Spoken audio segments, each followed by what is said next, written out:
বুড়িগঙ্গা নদীকে কেন্দ্র করেই ঢাকার গোড়াপত্তন।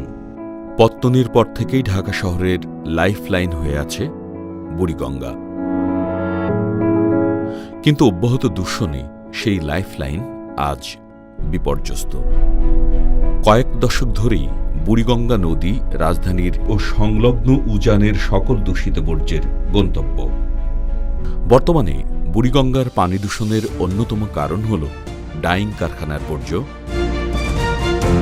বিভিন্ন নৌযানের বর্জ্য, পলিথিন ও প্লাস্টিক বর্জ্য, গৃহস্থালী বর্জ্য, মেডিকেল বর্জ্য, রাজধানীর সুয়ারেজ, ময়লার ভাগাড়, ইটভাটা, বাণিজ্যিক লন্ড্রির কাপড় ধোয়া ইত্যাদি। এসবের মাত্রাতিরিক্ত দূষণের কবলে বিপর্যস্ত হয়ে পড়েছে প্রকৃতি ও জীবন। পানির রং হয়ে পড়েছে কালো, ছড়াচ্ছে উৎকট দুর্গন্ধ। ব্যাপক ক্ষতি হচ্ছে আশেপাশের জমি ও ফসলে।